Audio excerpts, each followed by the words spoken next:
This is where the 2020 maple syrup season kicks off. But it's probably not what you're thinking. Damaged trees. And in this case, woodpeckers are your friend.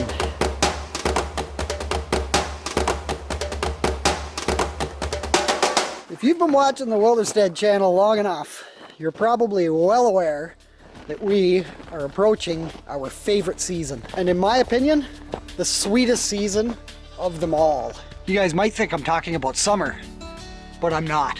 Summer is the worst season. It's muggy, it's hot, it's gross. If you guessed maple syrup season, you're right. That means I gotta start getting ready. I gotta get the evaporator thawed out of the snowbank. I gotta get all the buckets and all the taps washed. And I gotta take the snowshoes out into the bush and do a little inventory and see what we have going on out there. This is where the 2020 maple syrup season kicks off. But it's probably not what you're thinking. Really what's happening here is I have to get the separator thawed out of the snowbank. So we got a nice toasty fire burning in there. The thing had like 2 or 3 feet of snow on top of it. All around it, it's frozen right into the ground here. The evaporator pans are easy enough to find. They're just sitting right here. I think all we can do is let this thing burn for a few hours and just hope we can get it dug out of this snowbank. Due to the 4 or 5, possibly even 6 feet of snow that we currently have, snowshoes are mandatory.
Chaga.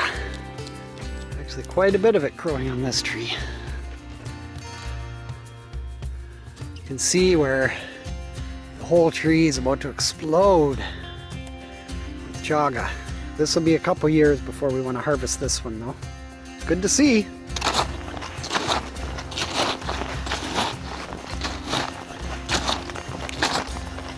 And some more chaga. That's a bigger chunk there. That might be harvestable. I'll think about it. But you can see in this area, this is a good example of some of the large birch trees that we have. And we will be topping the birch as well. The birch we top after the maple trees. And we have a nice mix in here of both yellow and white birch. Some of these birch trees are quite large. Quite old. There are much bigger trees than this one around here, but this is kind of the average size that we have. Nice big yellow birch here. It's just got finer bark. Look at that. The white birch comes off in big sheets. The yellow birch just kind of peels off in little pieces like that. Some of the things I'm going to look for today include damaged trees. And in this case, woodpeckers are your friend because they will tell you which trees have bugs. And a few of the trees here are getting old, like this tree. And with an aging tree comes disease and pests. This is the area that we tapped last year, mainly. We're looking to expand a little bit this year into a couple other sections of the property, but this is the kind of damage I wanted to come and have a look at. Fortunately, there isn't much of it, but this is just from the windstorms that we've had. It looks like this probably came down in the fall, considering there were leaves on it when it came down. That is another thing you got to be conscious of out here. Busted off branches stuck in the other branches up there. That's probably a 6 or 8 foot log up there. And you don't want that coming down on your head, that's for sure. So hopefully I remember that thing's there when I'm out here tapping.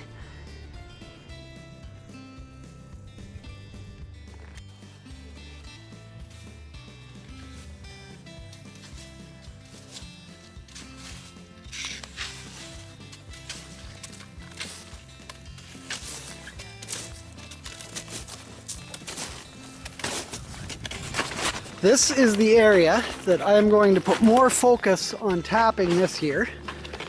And the reason for that is just the close proximity of a lot of these bigger maple trees to the big birch trees that we have. It's just a more even population of both trees up in here, so it will basically mean taking the tap out of that tree and moving it to this tree. Makes the work a lot easier. You're not having to lug the buckets around all over the place. And we're on more of a slope here that heads down to the house, which is over there. So if I do decide to play around with tapping with tubing this year, it'll be a nice slope down to the evaporator. This spot in here, if I can get in here, inside of these fir trees here, is where I am thinking I'm going to put the sugar shack this summer. I want to have the shack out close to the buckets, close to everything, so that I'm not having to lug 5-gallon pails of sap around all the time, because it's a lot of work. A little bit of winter damage. That's just a small tree. Nothing to worry about really. Firewood, that's what that is.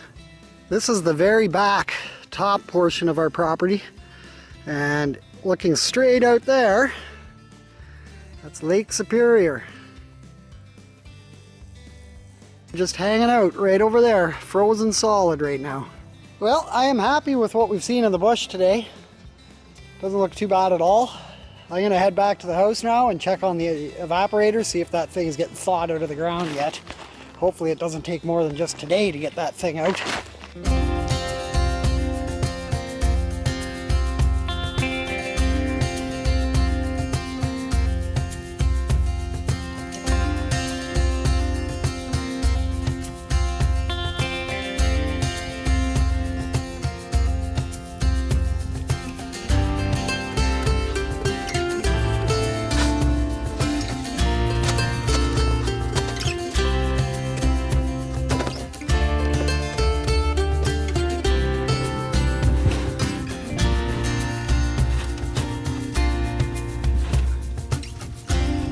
Feels good to have that pulled out of the snowbank.